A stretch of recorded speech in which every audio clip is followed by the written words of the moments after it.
O mundo mudou. E nós precisamos seguir essa mudança, atualizando o conhecimento em grupo para qualificar cada componente do nosso setor. Ele sendo integrador ou fabricantes de soluções para segurança e tecnologias.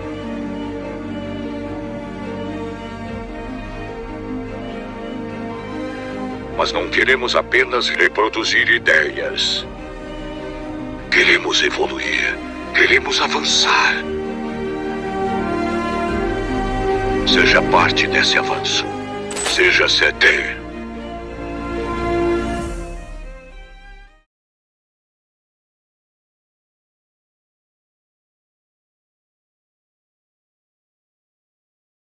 Boa noite, sejam bem-vindos a mais um programa Risco no Ar. Hoje um programa mega especial. Estamos aqui com convidados maravilhosos, o Dr. Newton dos Anjos e a doutora Maria Fernanda, que vieram aqui nos brindar com um tema também espetacular. E eu já digo, não é um tema da moda, é um tema necessário e vital para a sociedade. Nós vamos falar hoje sobre os desafios na gestão de riscos da Agenda ESG. E com foco dentro da área de segurança, mas eu diria que esse foco é na sociedade, tá? Em toda a nossa sociedade, em todo o nosso planeta. Porque sem pessoas, sem meio ambiente, sem seguir as regras, a gente não vai ter uma sociedade para o amanhã, não é? Agradeço a vocês por estarem aqui conosco essa noite. Digam de onde estão nos assistindo, aperte o sininho para deixar esse vídeo mais em evidência, compartilhem com seus amigos. Mais uma vez, muito obrigado. Maria Fernanda, para a gente começar essa nossa noite, começar com as damas, muito obrigado pela tua participação.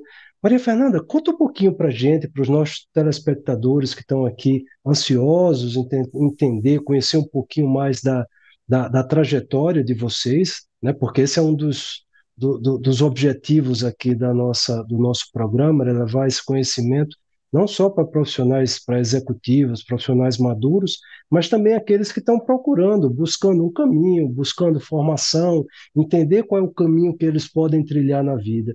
E eles sempre enxergam em vocês, nos convidados, profissionais e que de fato são de sucesso. E eles querem tentar entender um pouquinho. Conta pra gente, Maria Fernanda, como é que começou a tua carreira, como é que a tua vida profissional te trouxe até aqui. Inclusive, fala para o pessoal um pouquinho, que eu já fiquei sabendo agora, você também teve uma passagem na área de segurança, não é isso? Conta para gente, Maria Fernanda. Obrigado. Foi exatamente isso. Primeiro, eu queria agradecer a oportunidade de estar aqui. Me sinto muito privilegiada e honrada para falar com o público de vocês. Obrigada por me receber, pelo convite. E sim, eu atualmente eu sou advogada, advogo há alguns anos, estou no interior de São Paulo, sou mãe, e trabalho na área civil, família, direito do consumidor. Mas eu entrei nessa área jurídica, na verdade, né, que foi o meu impulsionamento, foi exatamente por ver muita desigualdade, né, e foi o impulsionamento, e por eu ser mulher, e eu acho que isso é totalmente inerente à minha essência, querer lutar por algumas desigualdades, alguns lugares que eu não reconhecia como sendo meu. Eu venho da área administrativa. Tive a oportunidade de trabalhar numa empresa de segurança grande de transporte de valores quando foi implementada aqui na minha cidade. Participei do processo da empresa vindo para uma filial e que foi uma experiência incrível e eu saí de lá exatamente para trilhar o meu caminho, que graças a Deus eu considero que eu fui muito abençoada, né? Saí da área administrativa, que é uma área que desde a minha juventude, da minha adolescência trabalhava, para ir exercer a função que eu acho que eu nasci para exercer, que é na área jurídica. E sim, né, a questão racial, a questão social, eu sou movida a essas questões, né, e foi isso que me impulsionou, inclusive, a estar aqui hoje. Obrigado. Trajetória bonita, olha aí, profissionais. Minha esposa também é mãe, é mulher, é advogada também. Casei com advogada, sei bem Que como é legal. Brava, aqui. deve ser brava. E ela, sim, eu tô lhe vendo, tô enxergando aqui. mulher decidida, forte, firme, sabe? Parabéns. Doutor Obrigada. Newton, obrigado pelo teu tempo, por compartilhar conosco aqui um pouco do teu conhecimento. Você pode compartilhar conosco como é que foi a tua trajetória, como é que tua profissão te trouxe até o dia de hoje, passando aí por essa nossa agenda ESG. Ah, ok. Primeiramente, agradecer a oportunidade de falar com vocês, agradecer ao meu amigo Marcos, ao meu amigo Tácito, o convite que me foi efetuado, para falar de um tema que é extremamente relevante para a sociedade, como já foi dito aqui, que merece toda a nossa atenção e dedicação, né? Sob o ponto de vista de currículo, né, que foi um pedido que foi feito nesse momento, eu não gosto muito de falar a meu respeito e dá a impressão de narcisismo, né? E eu não gosto muito disso. Mas, enfim, eu sou sócio fundador do escritório que leva meu nome, Newton dos Anjos Advocacia Empresarial, fui conselheiro da Fiesp nos anos de 2019 a 2021, né? Também sou especialista em Direito do Trabalho, individual e coletivo, mestre em Ciências Ambientais. Tive a felicidade, em 2019, ser condecorado com o Latin America Council Award, que é o prêmio que condecora o advogado de maior destaque da América Latina. Também sou professor de pós-graduação da Escola Paulista de Direito, em ISAI, no Paraná, né? Sou coautor de algumas obras de direito individual e coletivo do trabalho, e também pertenço a algumas organizações aqui no nosso estado, como a Anchan, Fórum de Relações Trabalhistas e alguns outros, né?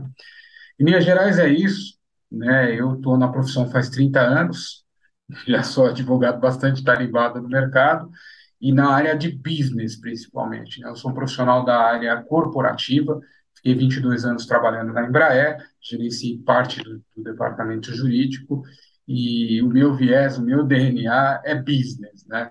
Nós falamos sempre de advocacia de negócio, né? Então, eu sou mais um advogado de negócio, um cara que enxerga mais a estratégia de negócio do que propriamente aquelas minúcias jurídicas, as discussões processuais que Sim, normalmente se vê nos advogados, né? Então, eu tenho um viés um pouco diferente.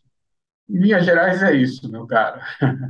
esse é a área jurídica que é parceira de negócio, e não a área jurídica que só enxerga a lei e termina com o excesso da lei e menos negócio na cabeça pode engessar, pode dificultar algumas atividades da empresa.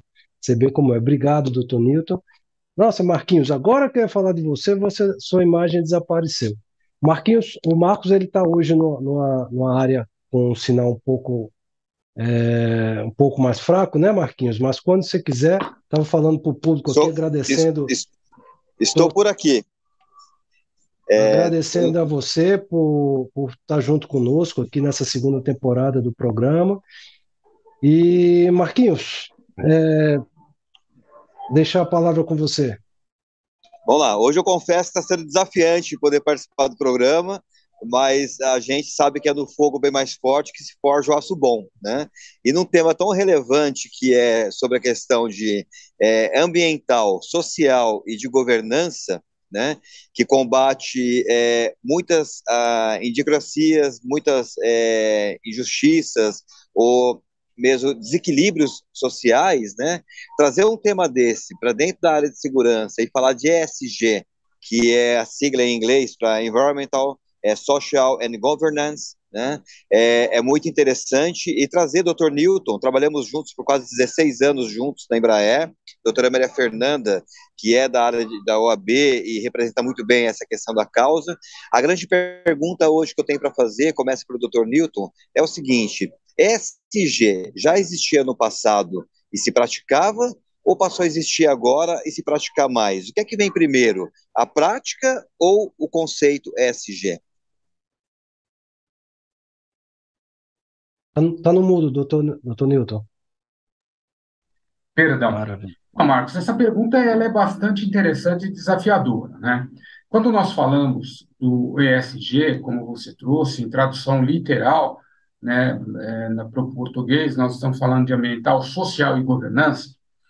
E quando nós passamos a olhar os aspectos históricos, nós percebemos que a questão climática já assola o mundo desde 1850, né, quando se intensificou ali o processo de industrialização na Europa, né? Já se fala aí em questões de alterações climáticas, que é bastante relevante para aquela época, e esse tema ele evoluiu muito no mundo, né, nos últimos anos, principalmente, e que hoje que nos fez hoje com uma legislação bastante severa em todo o mundo sob o ponto de vista ambiental, né? Então, nós estamos falando do nós tivemos ali uma condição que vinha isolada, que era a questão climática, e hoje a parte de meio ambiente se fala em clima, se fala em descarte de resíduos, se fala em coleta seletiva e um monte de outras coisas.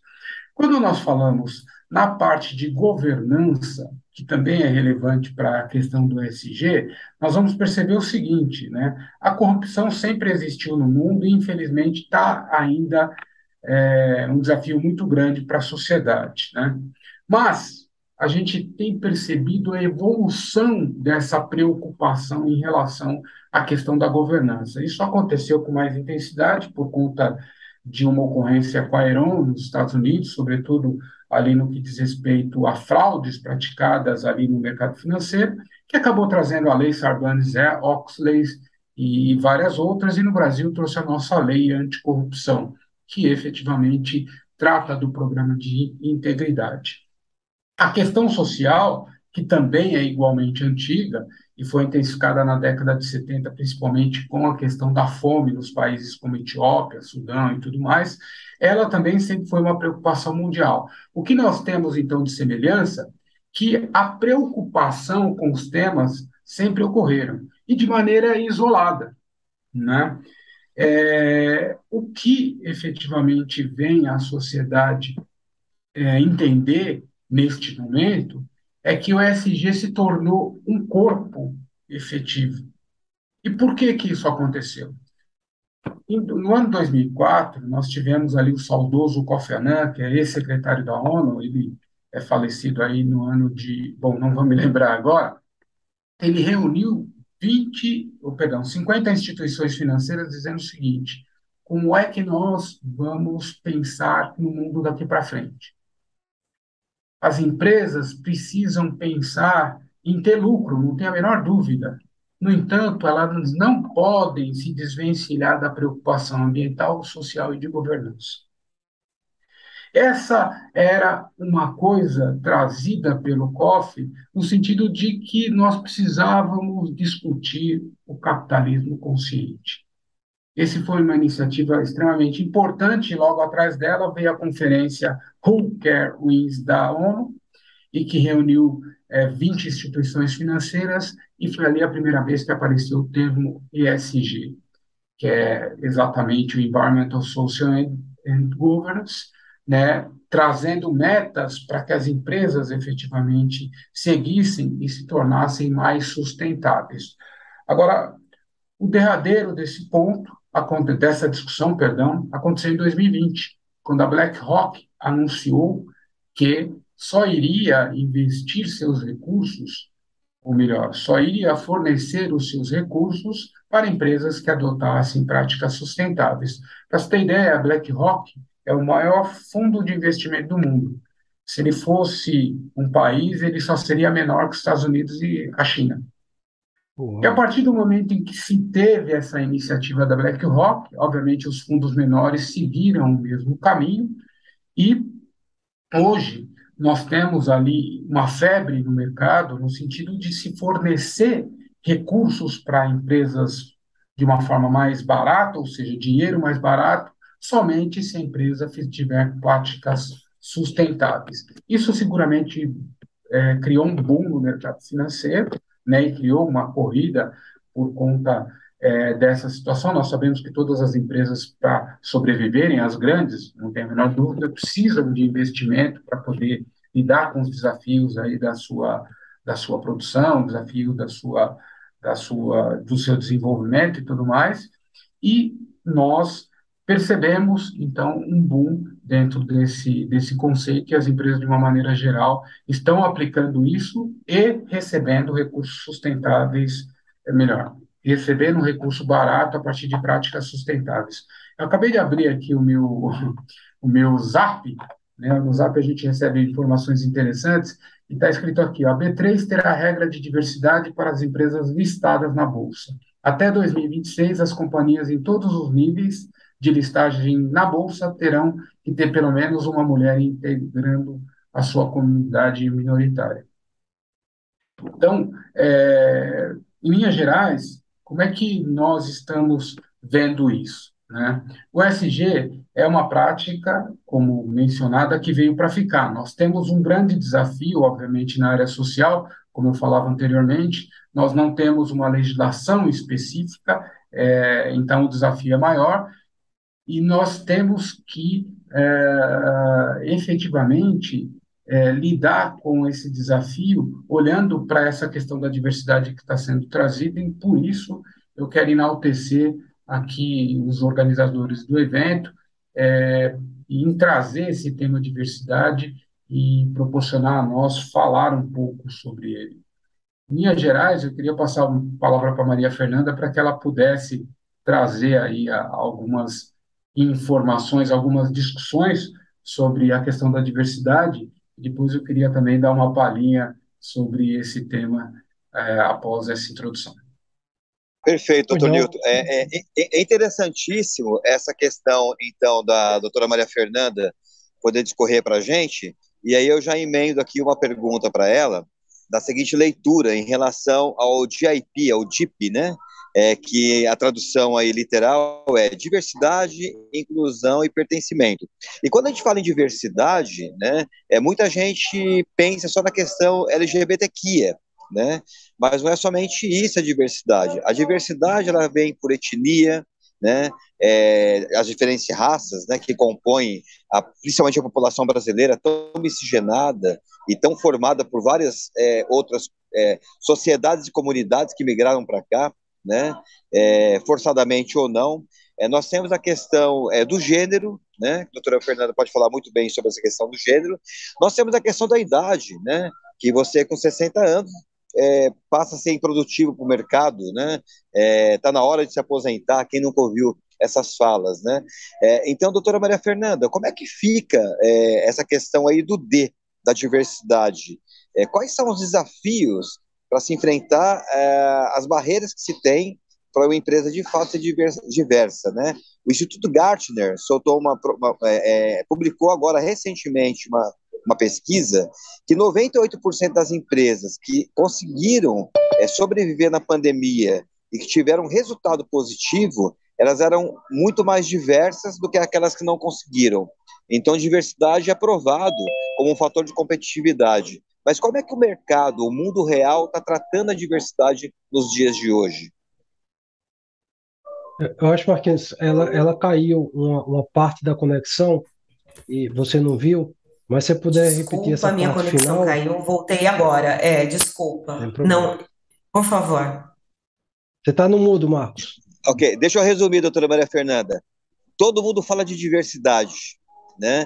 O grande desafio é a diversidade, de fato, para gênero, para orientação LGBTQIA, para etnia, para idade. Como é que isso está sendo tratado hoje? Está tendo seriedade no tratamento disso? Ou é apenas uma questão mais de brand management, de marca, para dizer eu estou fazendo e todo mundo achar que você está na moda? O que é que está acontecendo hoje na sua visão? Certo, é uma pergunta interessante, né? Porque é um tema que está sendo muito falado em todos os lugares, né? Não que o tema não fosse necessário anteriormente, mas era um tema ignorado porque não atingia a realidade das pessoas, né? E o que mudou? A sociedade evoluiu e hoje nós temos um celular na mão. Então, assim, atitudes que não eram, que na verdade nunca deveriam ter sido toleradas antigamente, hoje já não são mais porque a gente pode registrar. Temos leis específicas, né? Temos uma proteção que deveria atingir a todos, né? Nem sempre atinge como gostaríamos, né? Tem a questão do racismo, que muitas vezes é desqualificado por uma injúria racial. Temos já a responsabilização e a criminalização de muitas atitudes, né? Então, voltando só um pouquinho, a gente precisa entender essa diferença de diversidade, de inclusão e de pertencimento, né? A diversidade é essa pluralidade de indivíduos que nós temos. Todos nós fazemos parte de um contexto geral. E você reconhecer que o outro é diferente, que tá tudo bem, não tem nada de errado isso, é você entender que você está inserido num contexto diverso.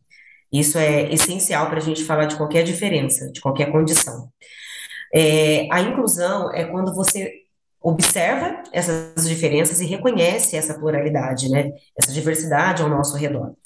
Essa inclusão ela é uma ação genuína, ela é necessária. Você fazer parte de um contexto, né? Onde a pessoa consegue ser reconhecida e acolhida nas suas diferenças. Então, são passos importantes que a pessoa precisa dar para trás para ela poder olhar com uma visão macro, né? Porque é muito difícil a gente falar, vamos incluir, eu tenho uma empresa, eu quero fazer e ter uma política de inclusão. E como que se dá essa política? Eu vou abrir uma vaga para um indígena, para uma pessoa preta, para alguém da população LGBTQIA+, como que isso se dá? Então, às vezes a pessoa, ela dá essa oportunidade, ela faz essa falsa inclusão, mas ela não dá possibilidade de pertencimento para essa pessoa. O que é essa diferença do pertencimento, né? É inerente à condição humana, todos nós precisamos estar inseridos no contexto e se sentir pertencente a ele. Então, o que acontece? Eu faço essa falsa inclusão, mas no meu dia a dia, nas minhas atitudes dentro do meio corporativo, dentro da minha empresa, eu simplesmente não dou voz, eu não dou vivência a essa pessoa. É o caso de você contratar pessoas negras, pessoas da população LGBTQIA+, mas a fala, a voz dessa pessoa, ela é muito invalidada. Então, a minha visão hoje é assim, eu como mulher, eu posso ter a mesma fala de um homem em uma reunião. Eu tenho uma ideia, eu tenho uma proposta, eu tenho uma apresentação, eu tenho algo para trazer. A minha voz, ela é silenciada, e ela é silenciada por eu ser mulher e por eu ser negra. O homem que está sentado do meu lado, se ele for branco e tiver a mesma ideia que eu, a sala vai se silenciar para ouvir o que ele tem a trazer, né? Então, assim, ao passo que eu observo que as empresas estão começando a ter esse foco, a ter esse olhar da necessidade de conhecimento da diversidade e a necessidade da inclusão, eu vejo muita falta do pertencimento, que é onde você de fato coroa essa situação. É quando você fecha esse ciclo que é inerente à nossa condição, à nossa existência, a gente precisa passar por esse processo. Senão existe uma, uma falsa, né, uma falsa transformação dentro da empresa, uma falsa transformação dentro da sociedade, né? Então nós precisamos mesmo ter essa postura de levar as pessoas a saírem dessa zona de conforto, né? De achar que não existe essa opressão de raça, que não existe essa opressão de gênero, mas também não é só falar assim, olha, eu não sou racista, eu não faço distinção. Não, é na prática, é no seu meio de trabalho, é no seu dia a dia, é nas possibilidades que você tem na sua mão. Se você tiver um cargo de chefia, quando você for abrir uma vaga, o que que você faz com isso? Qual que é o seu momento, né, de mostrar? E na prática, muitas vezes isso não acontece, sabe? A gente sabe que existem as políticas no papel de inclusão, e quando ela chega nesse passo do pertencimento, existe uma barreira muito grande. É isso que eu observo. Perfeito. Obrigado, E Maria Fernanda. Marquinhos, só sim, incluir aqui um pois não. pouquinho, trazer aqui o nosso público, agradecer o nosso público de estar nos assistindo de fora. A gente tem aqui o Paulo Sérgio dando uma boa noite, o Daniel Gomes de São Paulo. Nós temos aqui o Paulo Sérgio lá de Salvador. Como sempre, Marquinhos, um público bem diversificado do Brasil inteiro. São José do Campos, aqui Carlos Santos, professor Teanes de São Paulo. Olha só, tem o Cleiton Conceição, tá aí junto com você, Marquinhos, Belém do Pará. Belém do Pará. Carlos Augusto, São José dos Campos. Olha, o Daniel Gomes, obrigado, Daniel, por ratificar aqui. Ele fala realmente, não é que as atitudes eram toleradas, elas não eram vistas, mas com a tecnologia de hoje tudo ficou muito mais evidenciado. E o Carlos Santos, ele fala que as empresas podem, por uma disputa de mercado, se dizer incorporada ao ESG e não cumprir na prática. Como são verificadas a veracidade desta inclusão? Queria aproveitar essa fala aqui do Carlos Santos, doutor Newton. Você, quando estava no final da sua primeira palavra, você cita também que não tinha lei, não tinha um regulamento próprio para isso. Eu li em algum lugar que a Europa hoje está desenvolvendo, está trabalhando numa boas práticas, numa regulamentação sobre ESG. Não sei se é exatamente isso. Vocês têm conhecimento de alguma lei, alguma norma, algo que ajude a regular? Porque é fácil dizer, fazer no marketing, como o Carlos Santos falou, é fácil botar no marketing e dizer que faz ESG, né? Minha empresa tem aderente ao ESG, mas como a própria doutora Maria Fernanda falou, não é simplesmente dizer que faz, e também não é simplesmente fazer no sentido de trazer para dentro, né? Essa é a grande diferença. Queria escutar um pouquinho, não sei se você tinha alguma complementação, Marcos, Não, para seria fazer, isso doutor? mesmo, né? E eu acho que o Dr. Newton também pode falar um pouco sobre uma norma que tem ajudado muitas empresas a receber denúncias, algumas chamam de demandas, outras chamam de alegações, que é a SA 8000, né? Onde as pessoas podem colocar ali o que é que está acontecendo, como elas estão se sentindo, as boas práticas e as não boas práticas que ocorrem, né? Para que sejam apuradas, né? Como é que ele vê esse arcabouço de possíveis legislações e algumas normas e boas práticas, como é que isso tem ajudado as empresas a caminharem, né? Bom, é bastante coisa, né? Primeiro ponto, eu quero falar sobre as questões de metas ESG. Na verdade, nós não temos metas estáticas, né? Porque como é uma questão de abordagem financeira, nós temos um mercado que ele acaba definindo algumas metas. A B3 tem as suas metas para diversidade, nós temos algumas outras instituições que fornecem recursos financeiros que têm metas para efetivamente fornecer esses recursos a quem trata da questão ambiental, a questão de governança, assim sucessivamente. Nós não temos uma métrica aplicada para todos esses pontos de uma maneira globalizada, ou seja, se a Europa está trabalhando de uma forma intensa, efetivamente, nessas normas, como no Brasil nós também temos muitas instituições trabalhando, mas hoje está na mão das instituições financeiras. E as instituições financeiras olham para os seus stakeholders, né? Nós temos ali, eu não sei se todos conhecem essa expressão, os stakeholders são as partes interessadas, ou seja, os empregados, a sociedade, todos aqueles que lidam, se beneficiam ali com as ações da companhia, e também tem os shareholders, que são os acionistas, né? Quando os stakeholders estão buscando efetivamente uma transformação, né, eles não têm força para fazer sozinhos essa transformação. E hoje, como nós vemos a integração efetivamente da companhia a partir dos seus acionistas buscando efetivamente uma transformação, aí é que nós vemos a criação de determinados patamares, mas, como eu digo, as instituições financeiras liderando esse processo de metas para se aplicar no fornecimento de recursos financeiros às empresas.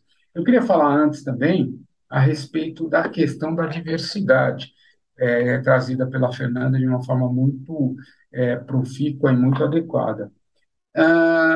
Eu acho que, e corroborando com o que a Fernanda disse, nós vivemos um momento único. Esse momento é um momento extremamente importante para a sociedade, porque o tema está em discussão. Quando se fala em diversidade racial, por exemplo, nós tínhamos um conceito no Brasil chamado de democracia racial. Esse conceito vem da década de 30, ali a partir de Gilberto Freire, que, quando ele foi instituído na sociedade, né, e isso perdurou por longos anos, o fato é, não se podia discutir racismo no país. Porque se há uma democracia racial, por que discutir algo que não existe?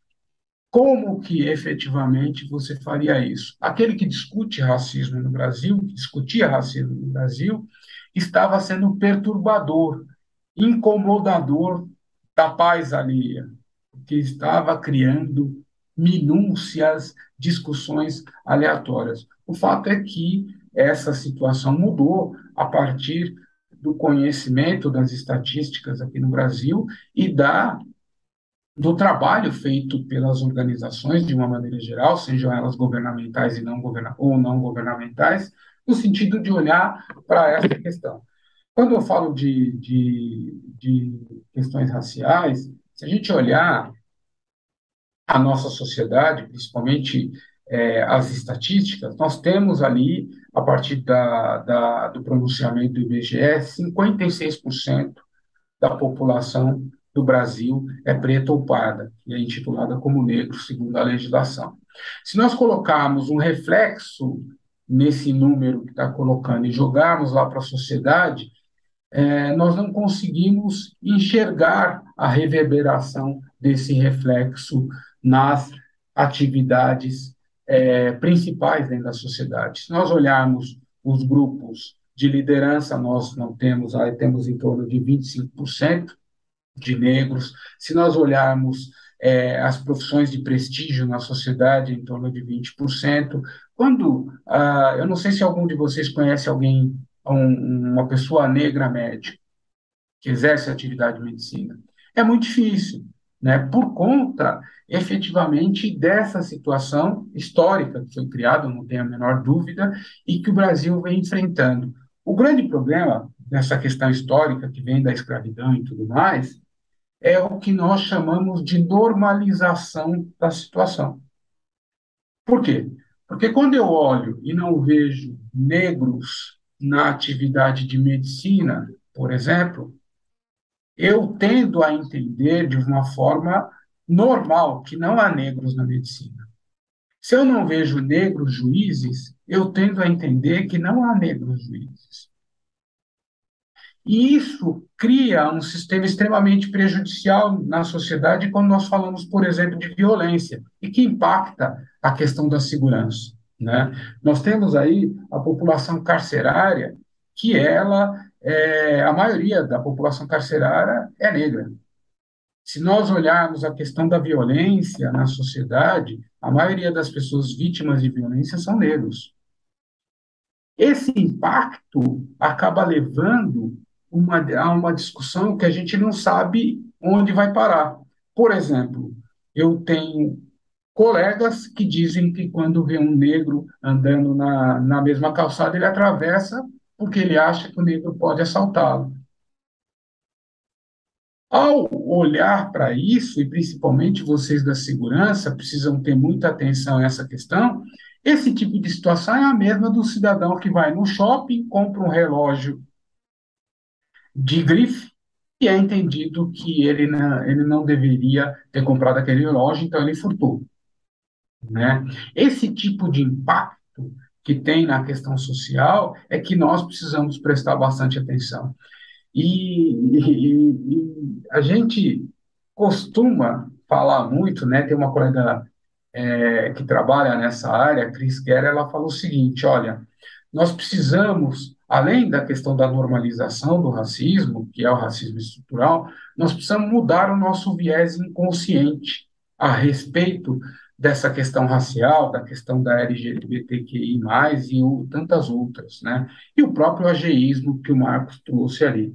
Porque quando a gente inconscientemente faz a separação das pessoas de acordo com a raça, de acordo com o sexo, de acordo com a orientação sexual, de acordo com qualquer outra característica, nós estamos colocando elas de lado, né, e criando alguns grupos minorizados que não conseguem ascender dentro das empresas.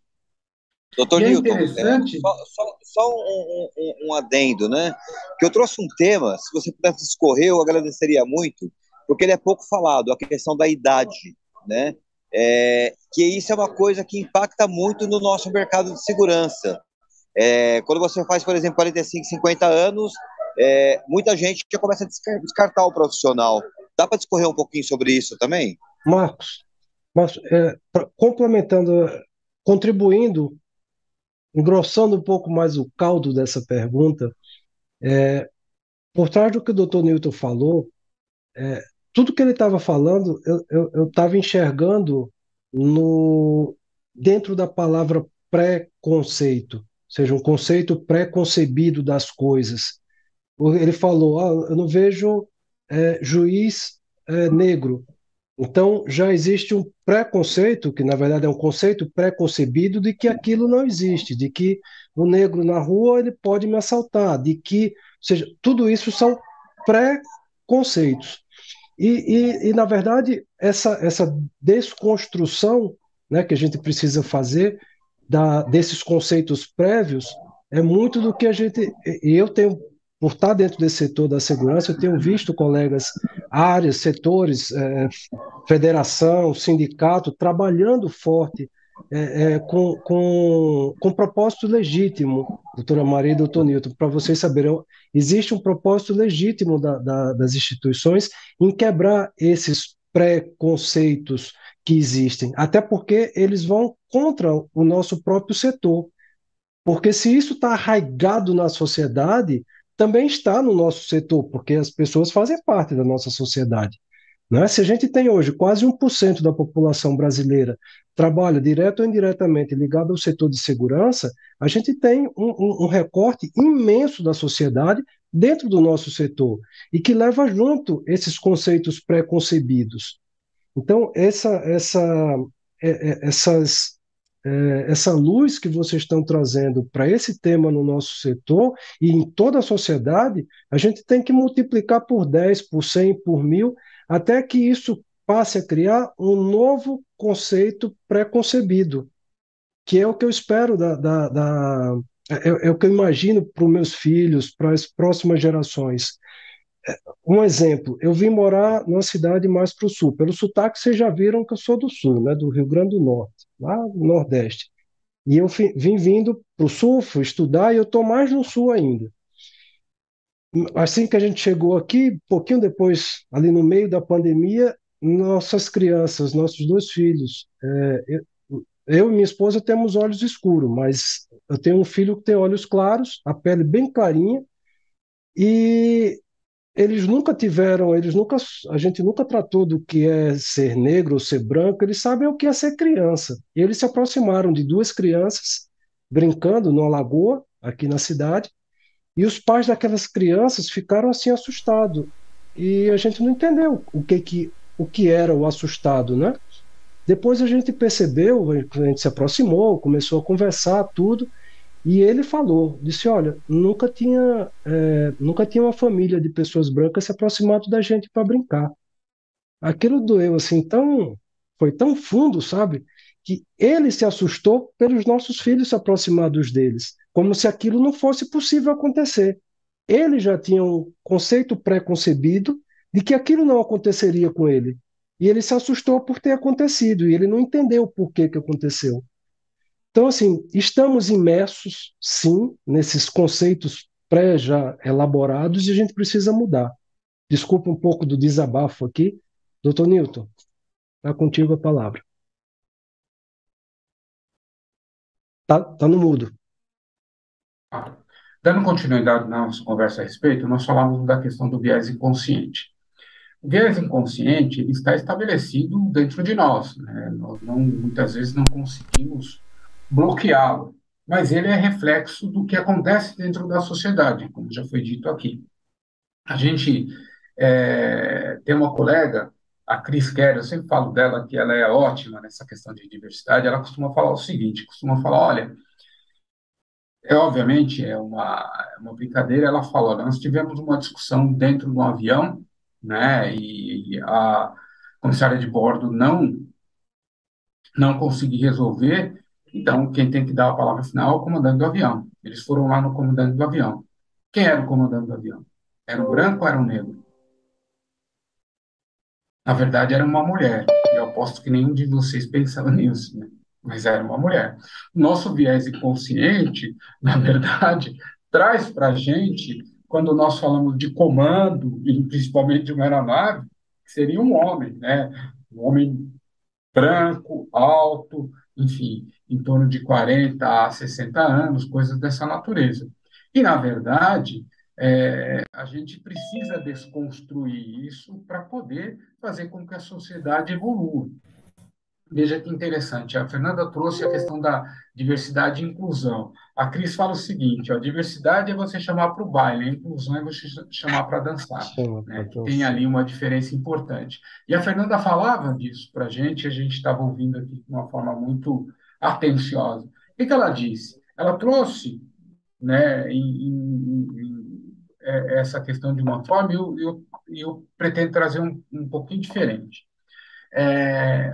A gente, ou melhor, ela trouxe, eu vou dar exemplos que acabam convergindo com o que ela trouxe.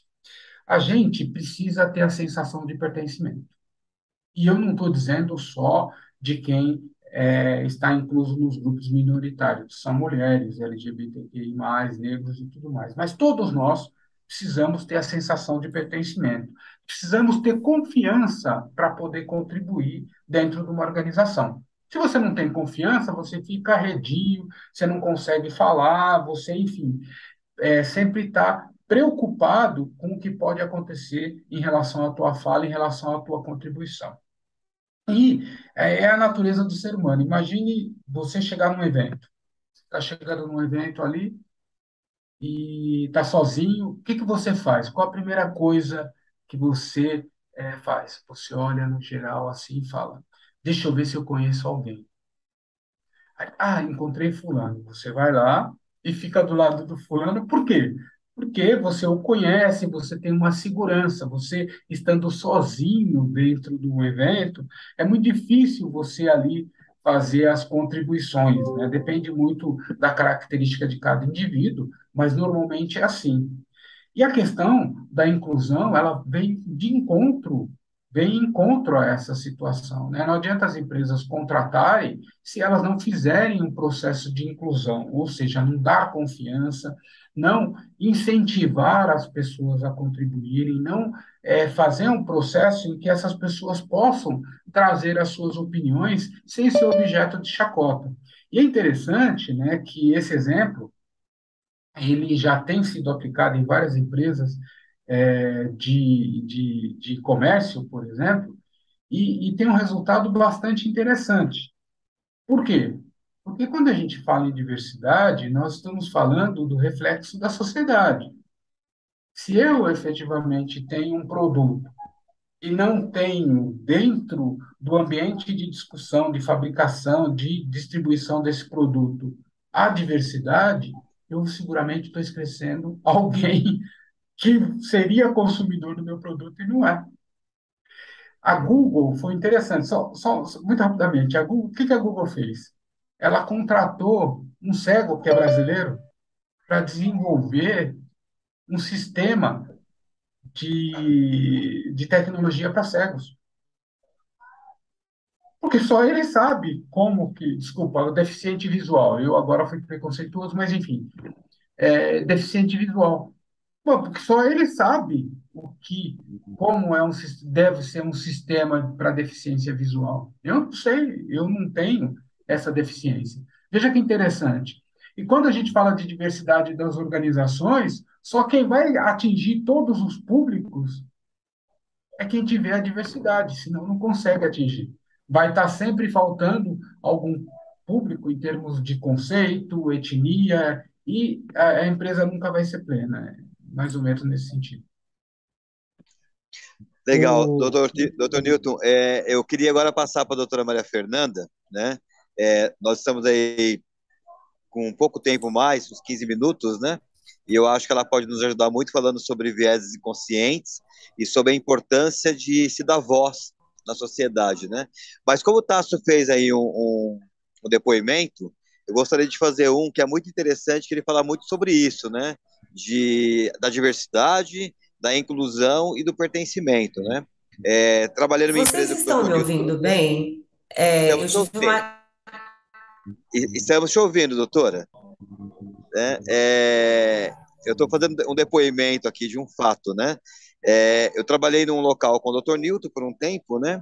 E teve um evento que houve um sorteio para que você tinha que ler um livro e você tinha que falar sobre um capítulo, né?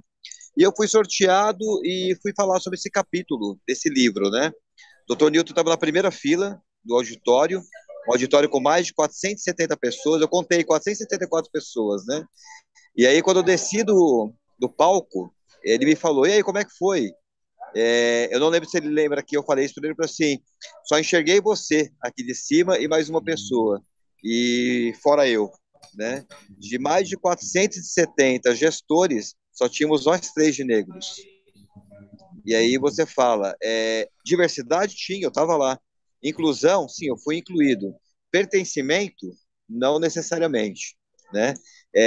E naquilo não causou um mal-estar ou um sentimento ruim, porque eu nunca tinha ouvido falar, por exemplo, de viés inconsciente, de diversidade, de inclusão, de pertencimento. E fico feliz, por exemplo, de um programa de segurança, que é uma área tão fechada, a gente está trazendo um tema como esse, dando voz. Então, doutora Maria Fernanda, como é que você vê essa importância da voz e como é que a gente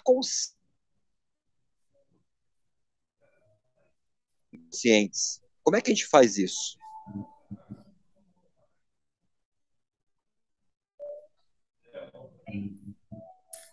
Doutora, nos Olha, ouviu? desculpa, eu caí por 2 vezes, teve uma queda de energia aqui na minha Tem casa. problema, isso acontece. Eu tô ouvindo. Você É, dificuldade de ouvir vocês, tá cortando acho que foi devido a essa queda de a, energia. Oscilou 2 vezes, eu ok. não tô ouvindo direito. A pergunta é como que a gente Mas lida eu vou tentar falar. para... Vamos lá. Conseguiu entender minha pergunta? Como é que a gente lida para poder trabalhar essa questão, para reduzir esses vieses inconscientes que nós fomos praticamente doutrinados, não diretamente, mas Uhum, indiretamente, a tê-los, né? E qual a importância de hoje a gente estar tendo voz para poder falar sobre isso? uhum. Eu acho que o primeiro passo, ao meu ver, assim, a sociedade, ela precisa aceitar que nós, mulheres negras ou homens negros, né, que nós não operamos apenas em serviços braçais ou em operações de cuidados, né? Nós, mulheres, especialmente mulheres, né, nós podemos desenvolver posições e funções, né, de poder e intelectualidade, trazendo para a minha realidade, eu como advogada, como o Dr. Newton muito bem, né, exemplificou no judiciário, a gente tem uma dificuldade absurda de encontrar advogados, juízes, desembargadores, né, você não encontra, né, pessoas pretas. E, e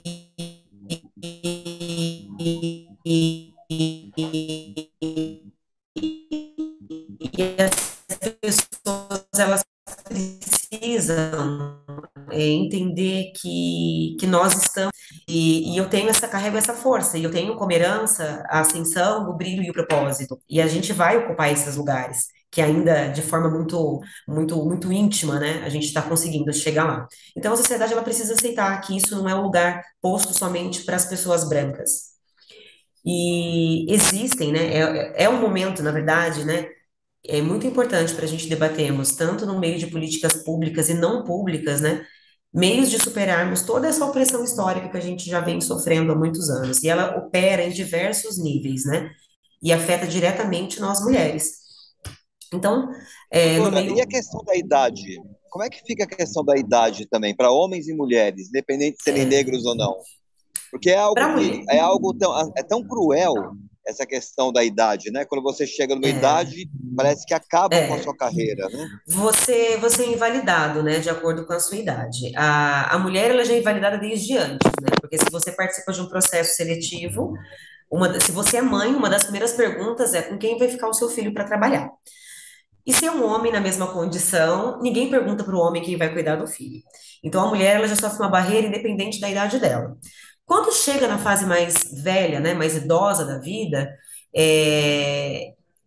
tanto homem quanto mulher, eles são vistos para profissões que não são posições que usem o intelecto, né? Então, você vê empresas que acreditam que estão fazendo a parte de inclusão, contrato é para ser um office boy. Ao invés de contratar um office boy, contratar uma pessoa da terceira idade para fazer serviços bancários, serviços de coleta. Quando ela consegue se inserir no mercado de trabalho na terceira idade, dificilmente ela volta na função que ela desenvolveu a vida inteira. Ela é invalidada para funções, não que sejam funções que não mereçam respeito, não estou dizendo isso, mas a função que a pessoa se propôs exercer durante toda uma vida, quando ela chega no final da vida, a pessoa acha que ela não tem mais essa capacidade de desenvolver. A empresa a contrata, na condição, olha, para você ver, minha empresa ela é inclusiva, mas não na função do que a pessoa se propôs a fazer, na função que a empresa diz que ela deve ficar, que é na função servindo café, fazendo o serviço de banco, de entregas, né? E não que não sejam profissões que não mereçam É, reconhecimento. contém, mas não está contido. É exatamente, é o pertencimento, né? Você não dá voz para a pessoa no momento que ela está vivendo, né? É de acordo com a necessidade da empresa, que seja servir um café ou fazer uma entrega. O E Carlos agora no mundo Augusto, empresarial. Marquinhos, o Oi, Carlos Tato. Augusto ele faz uma pergunta aqui para a doutora Maria Fernanda. Ele pergunta sobre o processo de inclusão. Que gatilhos a senhora julga importante? Porque a inclusão também passa pela conquista, né? Esse brilho que você falou de querer, de ir, de lutar. Que gatilhos você julga importante? Ele até cita um exemplo aqui. Seria a universidade? O que é que ajuda nesse processo de conquista? Olha, o que eu penso, em meios de política públicas, o que a gente mais escuta falar, o que a gente muito conhece, são as cotas raciais para ingresso em universidades, né? Isso já é um meio de reparação histórica, é um meio de responsabilização, né, de conhecimento e responsabilização da opressão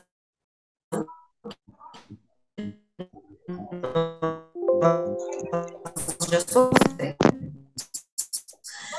Trazendo para a realidade de empresas privadas, o que origina LGBTQIA+. Então, imagina que você está num contexto que você tem um poder de seleção dentro da tua empresa. Você deve sim priorizar o seu olhar para essas pessoas, porque quando a gente fala numa corrida, nós já saímos lá atrás. A gente não fala em igualdade, não existe essa igualdade. Quando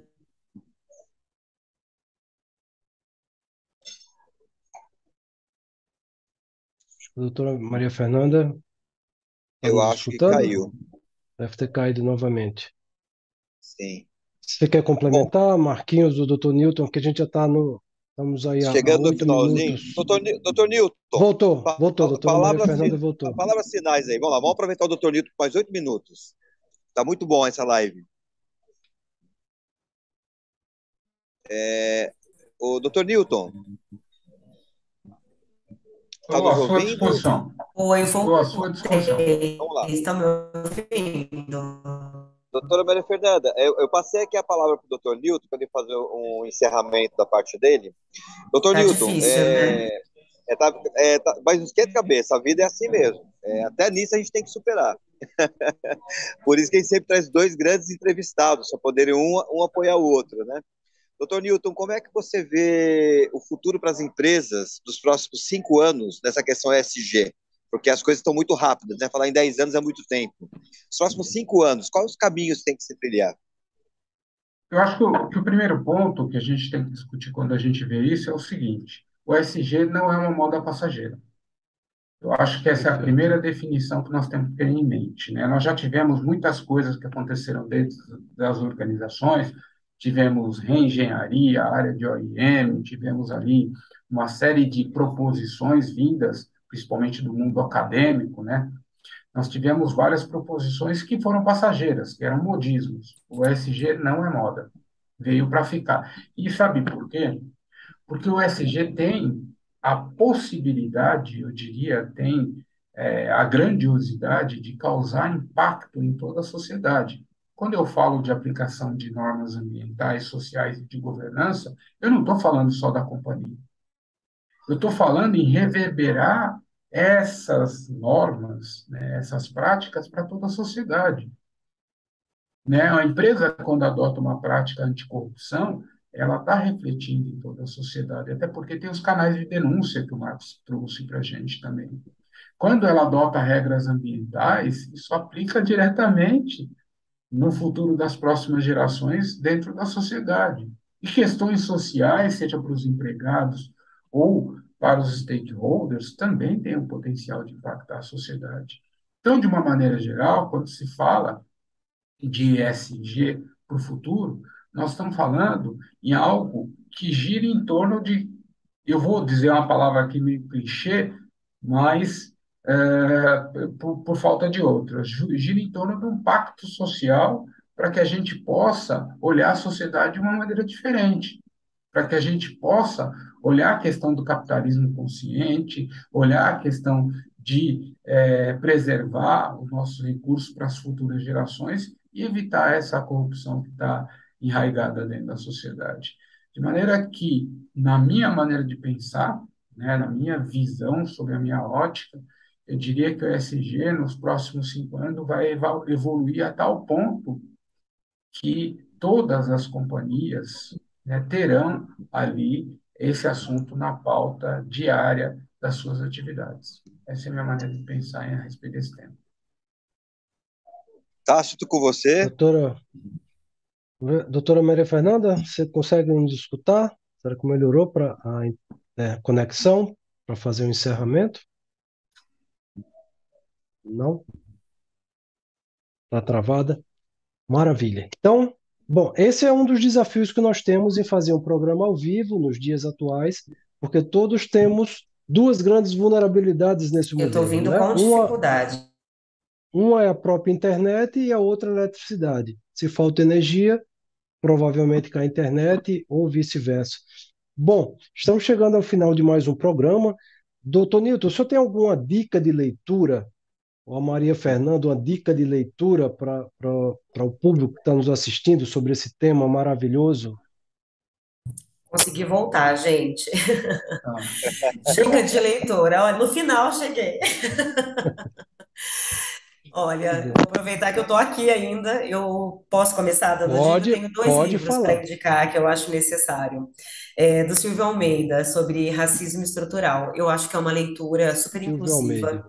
Eu acho que vale a pena começar por aí para a gente ampliar mesmo os horizontes, para a gente entender e não naturalizar algumas coisas, achar que algumas coisas são normais e a gente tem que dar um passinho para trás para começar a entender. E a segunda leitura é do Mário Teodoro, sobre a sociedade desigual, que fala sobre o racismo e branquitude na formação do Brasil. É uma leitura extremamente necessária para a gente poder evoluir como sociedade. Obrigado, Maria Fernanda. E aproveitar que você está conectada. Aqui, ó. O público querendo te encontrar, conectar com você para tirar dúvidas, como é que eles podem te encontrar? Um canal de Ai, que comunicação ótimo. contigo. Eu vou deixar meu Instagram, todos são muito bem-vindos, a gente pode conversar por lá. É Maria Fernanda, é Maria underline Fernanda underline ADV. E tem minha foto lá, fácil de reconhecer, todos são bem-vindos para a gente conversar e poder agregar. Obrigado, Maria Fernanda. Doutor Newton, dica de leitura e contato. Perfeitamente. E eu vou fazer um jabá aqui, tá? Fazer um Vamos lá. jabazinho que é bem importante, O né? Marco já tinha falado que você tem Manda bala no uma jabá. bibliografia importante. É legal. Nós estamos lançando aí na próxima semana um livro sobre ESG, né? Chama-se Spoiler! ESG. Temos spoiler no programa. O livro chama-se ESG, a ESG. referência da responsabilidade empresarial. Na verdade, esse livro foi idealizado, né, e coordenado por mim e pelo professor Ricardo Calcini. Ele tem uma composição que é inédita no mercado, por conta de nós olharmos o ESG sob a visão de múltiplos profissionais. A ideia de fazer essa obra, que é uma obra coletiva, não era ouvir só advogados ou só engenheiros.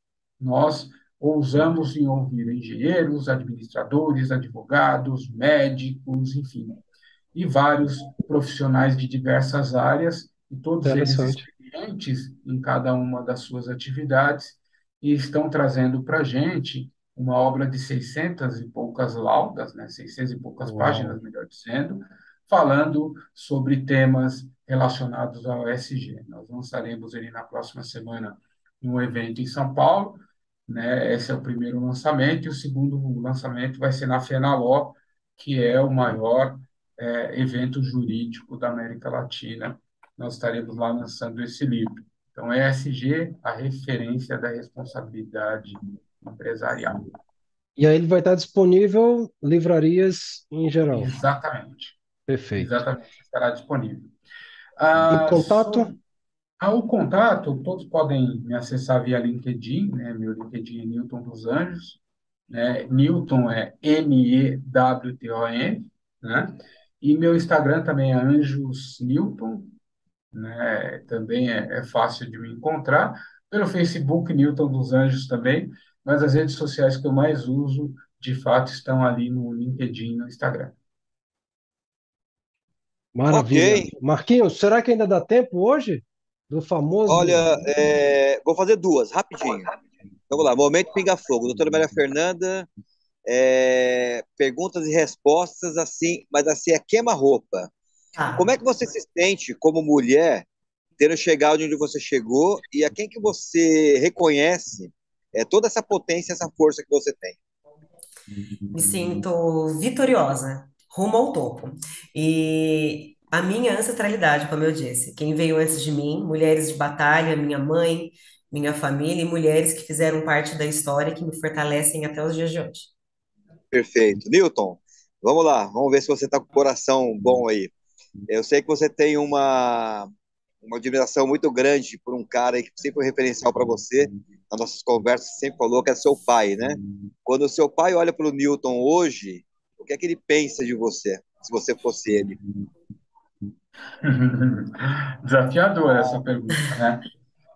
Eu diria que meu pai pensaria de mim o seguinte: as orientações que eu te dei na vida, você seguiu, principalmente aquelas ligadas à ética, ligadas à honestidade, né? Todas elas estão cumpridas, e foi isso que meu pai me deu. Ele disse para mim quando eu era criança: eu não vou te deixar nada em termos de recursos. Meu pai era muito simples, mas eu vou te deixar um nome, cuide bem dele. Isso aí. E aí? Então, gente, encerro por aqui a minha fala agradecendo a vocês. Hoje foi um dos programas mais felizes que eu fiz. Acho que eu sorri o programa inteiro. Normalmente não sou de dar risada, sou bem sério, né? Isso é Fui verdade, viu? Ele é bem sério nos outros programas. Cobrar mais isso de desafiante, você. mas eu estou feliz porque acho que também cheguei num ponto muito interessante da minha carreira, né? E poder ter outras pessoas que também passaram por tudo isso é fundamental. Não sei se vocês sabem, mas eu e o Tássio, nós somos formadores, historiadores de formação. Esse nosso programa vai virar um livro, né? E vocês vão fazer parte desse livro como um capítulo, né? E essa energia, essa força, essas histórias de superação, independente de sermos negros, nós somos profissionais, nós também seremos idosos, nós sabemos o que é nascer diferente, então eu entendo quem é LGBTQIA+, que também é diferente, tem que buscar espaço, né? E que bom que, inclusive, na área de segurança, isso já está virando pauta, virando tema, e essa transformação ela é possível e compete a nós abrirmos espaço e darmos voz a tudo isso, né? E Tácito, que é o dono do projeto, iniciou isso já há mais de 2 anos, né? Obrigado por ter me permitido organizar esse tema, convidar o Dr. Newton, a doutora Maria Fernanda, e o mérito é todo seu. Espero que esse programa ele bombe, né? E outras pessoas mais assistam. Quem está assistindo agora, compartilhe com amigos, vejam novamente. E é isso. Chegamos ao fim. Marquinhos, esse programa ele foi acima da média, tá? Tanto nas inscrições, foram mais de 800 inscrições, e aqui na participação, você sabe, fica acompanhando nas redes sociais, também está acima da média. Agora a gente já está finalizando o programa já há mais de 5, 6 minutos. Tem vários, depois, doutor Nilton, doutora Maria Fernanda, pode entrar aqui no YouTube e no LinkedIn, vocês vão ver o pessoal agradecendo, dizendo, o Carlos falou aqui, olha, dava para ficar mais 5 horas falando aqui sobre esse tema, pedindo outros programas como esse. Então, isso nos traz muita satisfação em poder trazer essa discussão, trazer essa voz. O Carlos Augusto aqui até coloca, parabéns, doutora Maria Fernanda, por representar o nosso povo, sucesso. Assim, Obrigada. maravilhoso. Muito obrigado pelo tempo de vocês, por terem trazido esse conhecimento que vocês têm sobre essa temática, tá? Sucesso, prosperidade na vida de vocês. E chegamos ao fim de mais um programa Risco em Evidência. Setembro temos mais. E, se Deus quiser, vamos trazer mais tema, ESG, mais conhecimento sobre inclusão, diversidade e pertencimento para esse programa. Tá bom? Uma boa noite a todos. Vão com Deus e até o nosso próximo encontro. Tchau, tchau. Tchau, tchau.